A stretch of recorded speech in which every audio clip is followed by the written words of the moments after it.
बीरपुर विधायक इंजीनियर शैलेंद्र नौगछिया के धर्मशाला में पत्रकारों से बात करते हुए उन्होंने कहा कि भाजपा से जदयू अलग होकर कहीं की नहीं रहेगी। जदयू का क्षय होना अब निश्चित हो गया है। उन्होंने कहा कि नीतीश कुमार का पतन होना सुनिश्चित है। आगे उन्होंने कहा कि नीतीश कुमार कब और किस समय पलटवार करेंगे यह कहना मुश्किल है, जबकि भारतीय जनता पार्टी ने मुश्किल के समय में उन्हें पूर्ण रूपेण साथ दिया था और उनकी पहचान सुनिश्चित की। वहीं विधायक इंजीनियर शैलेंद्र ने यह भी कहा कि नीतीश कुमार बीजेपी के साथ पीठ पर छुरा भौंकने का काम किए हैं, यह कतई सही नहीं है। उन्होंने अपने प्रेस वार्ता में कहा कि एक तरफ जहां राजद के जंगलराज की बात करते हुए वे थकते नहीं थे, उसी जंगलराज वाले दल के साथ मिलकर अपनी सरकार चलाने को तैयार हो गए हैं। यह आश्चर्य की बात है, यह बिहार के लिए कहीं से सही नहीं है।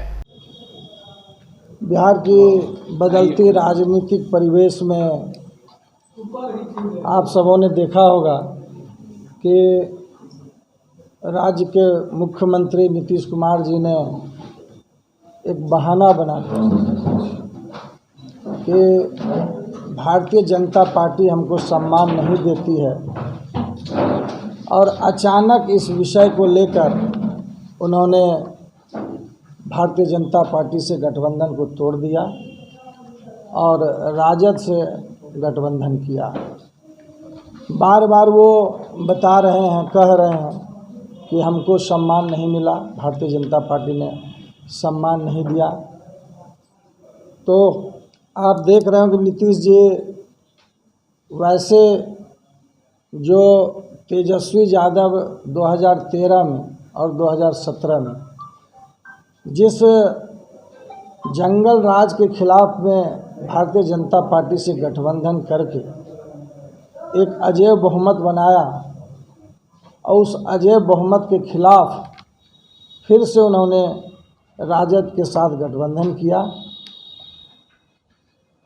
आप बार बार कहते हैं नीतीश जी कि हमको धोखा दिया गया, हमारे पार्टी को तोड़ा गया या तोड़ने का प्रयास किया गया। हमारी पार्टी ने आदरणीय केंद्रीय मंत्री धर्मेंद्र प्रधान जी 2 बार इस बीच में आए पटना और डायरेक्ट बगैर किसी से पूछे जांचे या जाने वो सीधे मुख्यमंत्री आवास गए और मुख्यमंत्री जी से उन्होंने बात किया।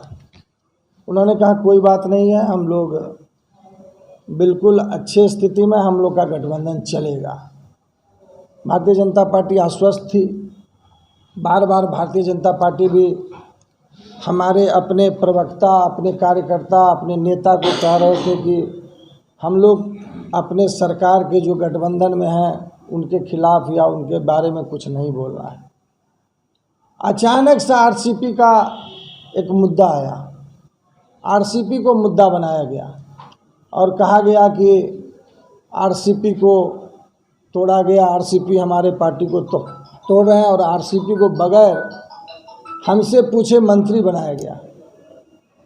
तो मैं आपको केवल बताना चाहता हूं कि जब 2014 में 2019 में सरकार बनी, अपनी दोबारा सरकार बनी, तो एक पॉलिसी निर्धारण हुआ कि जो भी सहयोगी दल हैं उनको एक मंत्रिमंडल दिया जाए और इसी क्रम में जो महाराष्ट्र की सरकार थी वहाँ पर पुणे की जो सरकार थी वहाँ पर 19 लोग थे वो, और उनको एक सीट दिया गया। उसी का हवाला देते हुए माननीय मुख्यमंत्री जी को भी प्रधानमंत्री ने कहा कि आपको एक सीट देंगे, हम एक मंत्रिमंडल में स्थान देंगे। लेकिन मुख्यमंत्री जी ने कहा ठीक है, हम सोच के बताते हैं, आदरणीय नीतीश कुमार जी ने। और बाद में उन्होंने कहा कि नहीं, हमारे जो लोग हैं वो एक नाम पर सहमति नहीं दे रहे हैं। उन्होंने कहा देखिए, खासकर भारतीय जनता पार्टी कार्यकर्ताओं की पार्टी है।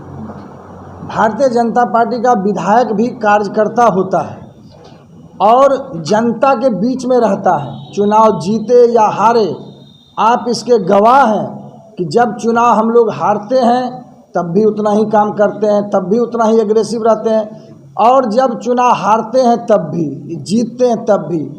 अभी आप लोगों में से किसी ने कहा भी कि भारतीय जनता पार्टी बिहार में कौन नेता है, किसके बदौलत आप आगे बढ़ेंगे, किसके बदौलत आप सीएम किसको चुनेंगे, कैसे आप जो है आगे चेहरा बना के। भारतीय जनता पार्टी का आपको एक छोटा सा उदाहरण देना चाहता हूँ।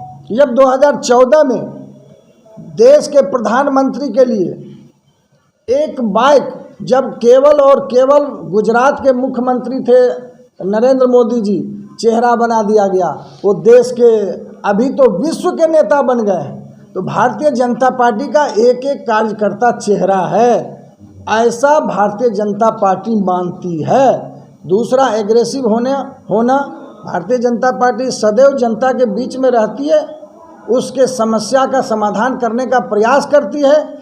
खासकर भागलपुर में तो विरोधी मर गया है कहाँ विरोधी? हम लोग 2.5 साल 2 साल से सरकार में हैं, एक भी कोई जो आरजेडी के यहाँ पर जो मुखर नेता हुआ करते हैं वो कभी विरोध किया भाजपा का या सत्ता का? लेकिन आज हम विपक्ष में आए तो पूरी दुनिया जान गई एक दिन के अंदर में कि विपक्ष क्या होता है। और हम बुलो मंडल जी से सवाल करना चाहते हैं कि आप अभी तक बोलते थे कि मरचा कट गया, कहारपुर कट गया, लोकमानपुर कट गया, ढोरिया दादपुर कट गया।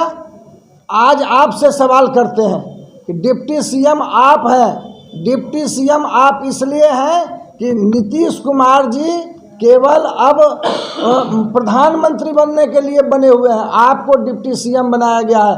आपने कहा था किसानों का ऋण माफ़ी करेंगे, आपने कहा था कि हम 10 लाख नौकरी देंगे, और आपके आका हैं बुलो मंडल जी, आप जो मेरे क्षेत्र में कट रहा है, कटाव से जो ये जहांगीर बैसी से लेके 3 टेंगा तक सारा जगह हमारा कट रहा है, तो आप आगे आइए, सरकार आपकी है। वो तो केवल नीतीश जी कठपुतली है, सरकार तो आप हैं, आप मुख्यमंत्री हैं। आप बोले थे पहला दस्तखत मेरा होगा और 10 लाख नौकरी मिलेगी। आप किस दिन पहला दस्तखत करेंगे वो बिहार की जनता जानना चाहती है। ज़्यादा सीट होने के बावजूद भी नीतीश कुमार को मुख्यमंत्री क्यों बनाया गया था? ज़्यादा सीट तो बीजेपी की थी। हमारे भारतीय जनता पार्टी के शीर्षस्थ नेता धोखा देना नहीं जानते।